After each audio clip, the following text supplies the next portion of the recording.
Assalamualaikum warahmatullahi wabarakatuh. Perkenalkan, nama saya Cindy Valerivin.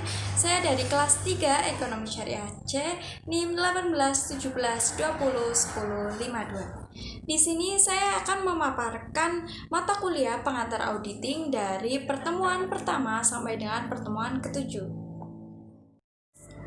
Pengauditan dan jasa Profesi asuransi. auditing dinamakan dengan auditor. Ada 4 jenis auditor. Yang pertama auditor pemerintah, yang kedua auditor forensik, yang ketiga auditor internal, dan yang keempat auditor eksternal. Yang pertama adalah auditor pemerintah.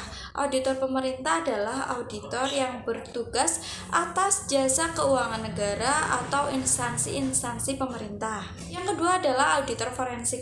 Auditor forensik ini muncul bersamaan dengan perkembangan cabang suatu ilmu akuntansi yang dinamakan dengan akuntansi forensik. Akuntansi forensik adalah suatu cabang ilmu yang menggunakan keahlian akuntansi, auditing, dan investigasi untuk membantu menyelesaikan apabila terjadinya kecurangan. Yang ketiga ada auditor internal.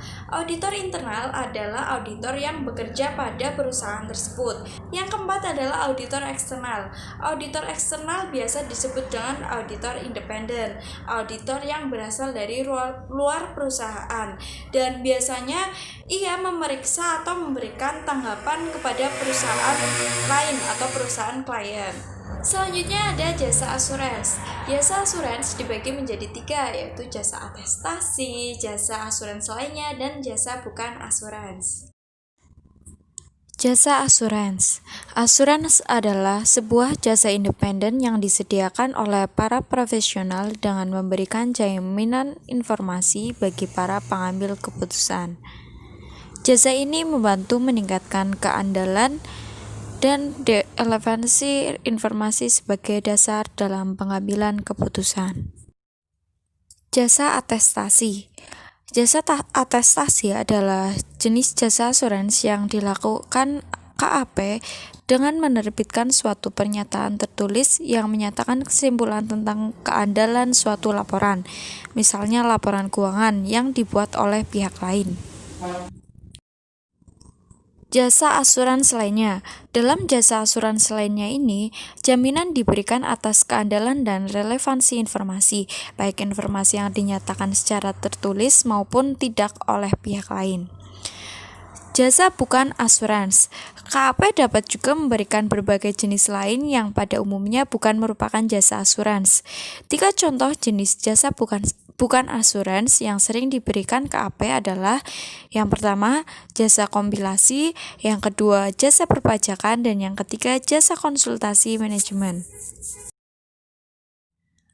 Ada 5 komponen utama dalam pengauditan, yaitu yang pertama, proses yang sistematis, kedua, memperoleh dan mengevaluasi bukti secara objektif, 3, asersi tentang tindakan-tindakan dan kebijakan ekonomi, 4, tingkat kepatuhan antara asersi dan kriteria yang telah ditetapkan, 5, mengkomunikasikan hasilnya dengan pihak-pihak yang berkepentingan.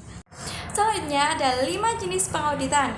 Yang pertama, audit laporan keuangan. Yang kedua, audit pengendalian internal. Yang ketiga, audit ketaatan. Yang keempat, audit operasional. Dan yang kelima, audit forensik. Standar auditing. Berikutnya ada 3 standar auditing. Yang pertama adalah standar umum. Yang kedua, standar pekerjaan lapangan. Dan yang ketiga, standar pelaporan. Standar umum. Yang pertama, audit harus dilaksanakan oleh seorang atau lebih yang memiliki keahlian dan pelatihan teknis yang cukup sebagai auditor. Yang kedua, dalam semua hal yang berhubungan dengan perikatan, independensi dalam sikap mental harus dipertahankan oleh auditor. Yang ketiga, dalam pelaksanaan audit dan penyusunan laporannya, auditor wajib menggunakan kemahiran profesionalnya dengan cermat dan seksama. Standar pekerjaan lapangan. Standar pekerjaan lapangan. Yang pertama, pekerjaan harus direncanakan sebaik-baiknya dan jika digunakan asisten harus disupervisi dengan semestinya. Yang kedua, pemahaman memadai atas pengendalian intern harus diperoleh untuk merencanakan audit dan menentukan sifat saat dan lingkup pengujian yang akan dilakukan. Yang ketiga, bukti audit kompeten yang cukup harus dilakukan oleh inspeksi, pengamatan, permintaan keterangan, dan konfirmasi sebagai dasar memadai untuk menyatakan pendapat atas laporan keuangan yang diaudit. Standar pelaporan. Yang pertama, laporan auditor harus menyatakan apakah laporan keuangan telah disusun sesuai dengan standar akuntansi keuangan di Indonesia.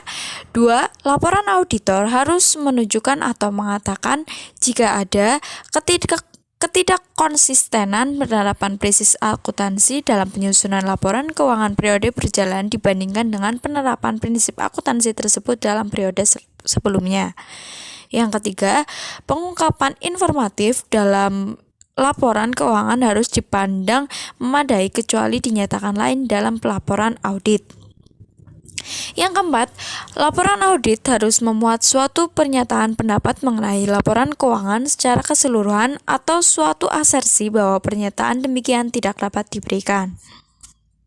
Selanjutnya ada risiko audit. Risiko audit ada 3, yaitu risiko bawaan, risiko pengendalian, dan risiko deteksi. Risiko bawaan. Risiko bawaan adalah kerentanan suatu saldo akun atau golongan transaksi terhadap suatu salah saji material dengan asumsi bahwa tidak terdapat pengendalian yang terkait. Yang kedua, risiko pengendalian.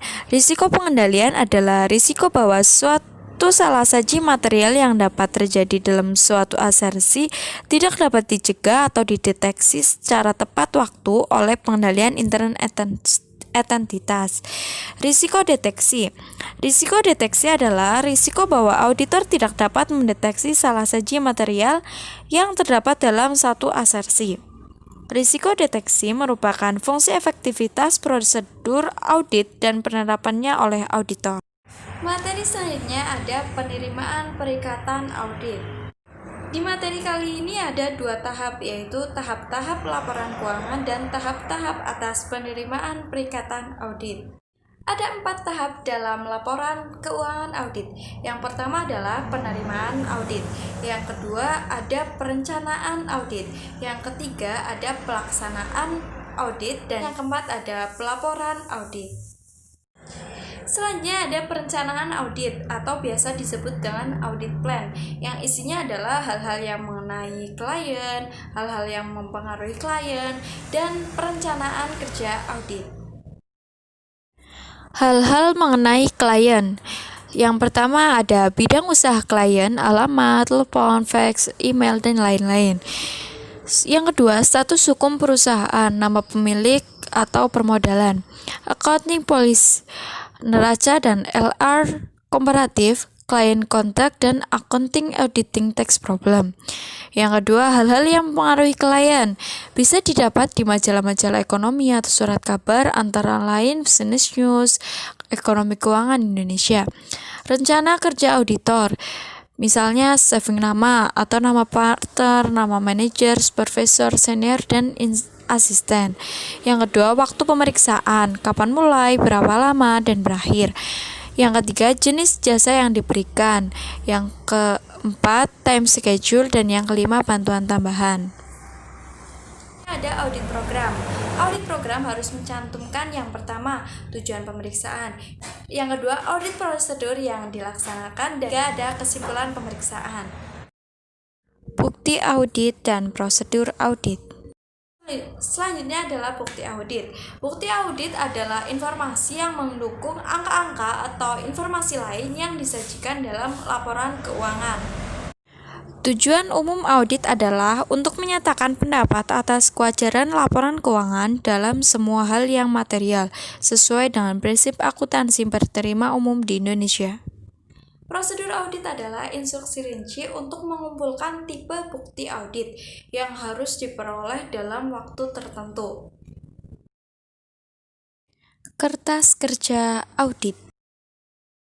Kertas kerja adalah catatan-catatan yang diselenggarakan oleh auditor mengenai prosedur audit yang ditempuhnya, pengujian yang dilakukannya, informasi yang diperolehnya, dan kesimpulan yang dibuatnya sehubungan dengan auditnya. Tujuan penting pembuatan kertas kerja. Yang pertama, dasar untuk perencanaan audit. Yang kedua, kertas kerja sebagai alat dokumentasi utama bahwa audit yang memadai telah dilaksanakan sesuai dengan standar auditing yang ditetapkan IAI.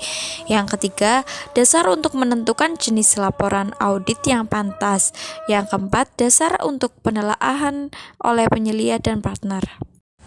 Nah, itu dia materi mata kuliah pengantar auditing dari pertemuan pertama sampai dengan pertemuan ke-7.